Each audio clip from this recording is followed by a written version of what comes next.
What's up YouTube, Capital G here, talking anti-spell fragrance and Nat Beast in this video, and how I think that wanting these cards banned or limited is utterly ridiculous. I'm going to try and make a whole bunch of points in this video, so I'm going to try and keep it as short as possible. I don't think I'm going to get it under 10 minutes, I'll just be honest with you guys.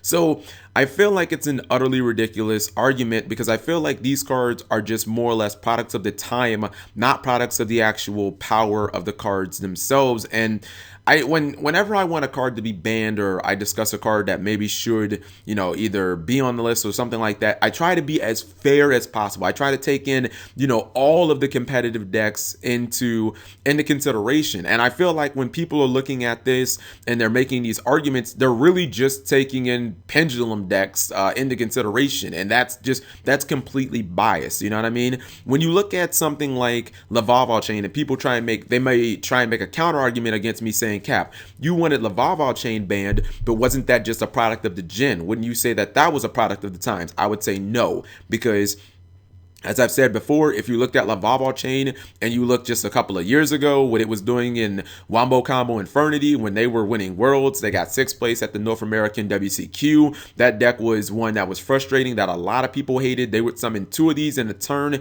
You could see it was a problem then. You could see that it was a problem when people would play it in the, that spell counter FTK with your Topic Future or whatever. There was a problem in that deck too because you needed 3 of them. And I felt like it didn't matter even if you banned those cards. It was only a matter of time before this would be another dirty play enabler. So I felt like this was at the center of the crime, essentially. Like, it's very similar to Rescue Cat. Like, even if you ban all the other ancillary pieces, eventually if more cards are released, it'll become a problem again. Just watch.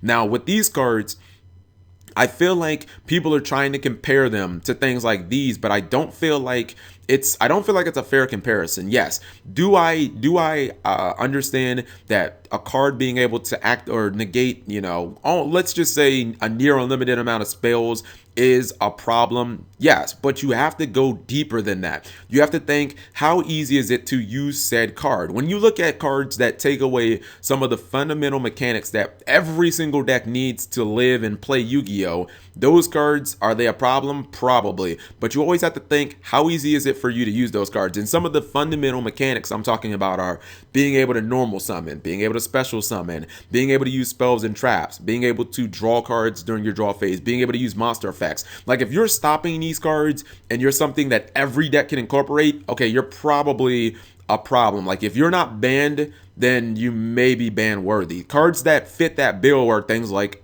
Imperial Order, Raw Oppression, Vanity's Emptiness, Skill Drain, Shockmaster. Even though Shockmaster is an extra deck card, at this point I consider the rank 4 to be so widely accessible, especially with things like Instant Fusion, that I kind of consider every deck to be able to have access to rank 4s, even if you don't run like level 4 mod. It's so unilaterally accepted as just like every deck can get to it. So these would be cards that fit that bill.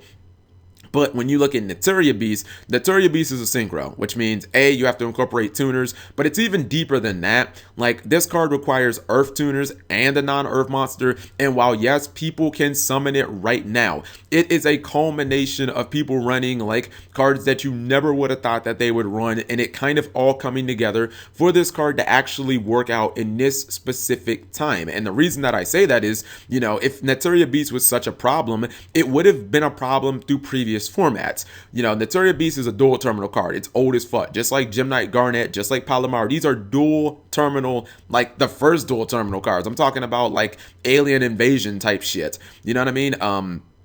These cards, these cards, but mainly Nat Beast. Nat Beast saw less than light play during the entire 5Ds era. That proves how good the card is. It saw 0 play during the entire Zeal era. It saw 0 play, less than light play during the entire first year of the Arc V era. Would a broken card really fit that criteria? Like, would it fit that criteria? I mean, yeah, you're gonna have some outliers like Rescue Cat that didn't see play until other ancillary pieces came out, but this card is really never seen competitive play. It wasn't until Clash of Rebellion, when Brilliant Fusion and Hat Trigger came out, that people start putting together all the pieces and think, wow, we can actually maybe summon this. But the thing is, if you're going to go that far to summon something like this, then couldn't I make the counter argument, well, isn't it pretty similar to me running Monarchs, playing Zaborg, and playing Miracle Synchro Fusion to summon Naturia Exero, and it being pretty much the same situation where I can summon this turn one against X deck, and then X deck can't play Yu-Gi-Oh! And it loses. So why would you not make the argument that Naturia Exterio should be banned too? Because for you to say, well, this is easier to summon, I'd say this is just as easy to summon because it only requires 2 cards, and Monarchs are going to see meta play, and them splashing in Miracle Synchro Fusion is just as ridiculous as like Performages splashing in X-Saber Palomaro, even though it is searchable. But that's beyond the point. The point is you're running cards that are admittedly bad to summon one specific monster to deal with one specific thing. Now, the reason that I feel like it's obvious pendulum bias is because I could just, like, I'll give you a prime example. And the one thing that I want people to stop doing is, and this is how you make a fair argument, you can't make this distinction that activating a spell card now is more important than activating a spell card 2 years ago or 4 years ago or in any other era, because what changed? Like, what changed between now and the 5Ds era? Between now and the Zero era? What changed? The only thing that changed was the pendulum mechanic. But if you're going to say activating a spell card now is more important because of the pendulum mechanic, that's pendulum bias. Because then the reason I can make this argument, the reason I can make it very clear by saying this: you're not being forced to play the pendulum mechanic, but during the Zil era and the 5Ds era, especially the Zil era, we were forced to play those mechanics. We were slave to those mechanics as competitive players, because if you look at those eras, again, especially Zil, Konami was only pushing those mechanics competitively anyways. Look at the Zil era. Bujins, Fire Fist, Mermill, Dragon Rulers, I consider that an XC archetype. Constellars, Evil Swarm, damn, I think that there's one that I'm missing. Not Ghost Tricks, because those were kind of jank. Madoche. Like, if you look at that entire era, all the decks that they were pushing were that mechanic. Pretty much like the 5Ds era too, but you know, during the Zil era, they weren't pushing fucking rituals, they weren't pushing fusions, they were just pushing Xyz, so you had to play that mechanic. You can't make that same argument now. You can't say, oh, Cap, well, all they're pushing it. No, they're not just pushing pendulums. You know, look at Monarchs. That's not pendulum based. Look at Cosmos. That's not pendulum based. Look at Atlanteans. That's not pendulum based. Even if you want to get real technical about it, if you want to go back to Duelist Alliance, which is technically an Arc V set, it's the first Arc V set. Look at Burning Abyss, that's a XC mechanic. Look at Shadows, that's a fusion mechanic. Look at Sertellanites, that's XC. Look at Necros, that's ritual. I mean, they've been pushing everything. So there's no one forcing you to play that mechanic. You're just choosing to play that mechanic. So you can't say that activating a spell card is more important now than it was then. So I don't understand, wow, if everything being equal, if activating a spell card is always had the same amount of importance, why has no one ever wanted this card banned? Like, all of these cards that I said before, Gem Knight, Garnet, Paladin, they've been around for forever.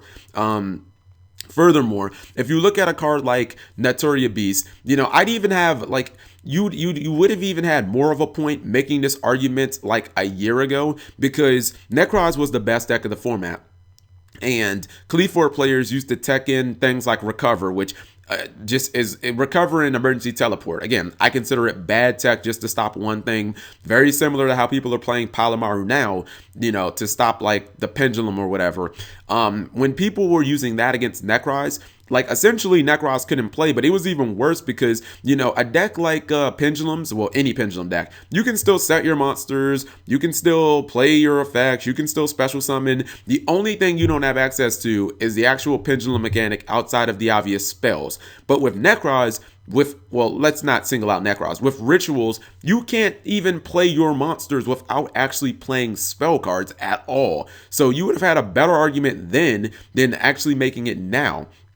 And I feel like if you're going to make the argument that stopping spells is broken, then like then don't you have to make the same argument for Naturia Barkion? You can't say that activating spells is more important than activating traps because, again, that just proves pendulum bias. It shouldn't be that way. Activating spells, activating effects, special summoning monsters, normal summoning, they should all have equal value. You have to be fair when you make these arguments. You know what I mean? If you're going to say Naturia Beast is broken because it stops pendulum, then I'm going to make the counter argument, then isn't Naturia Barkion broken because it stops my back row, Burning Abyss and Teller Knights? And these are decks that were designed to run heavy trap counts. Burning Abyss have Traveler, they've got Fire Lake, so Teller Knights have Nova and whatever. So these are decks that are dependent on traps, just like your pendulum decks are dependent on spells. So I feel like if you're going to make that argument, you have to be as fair as possible.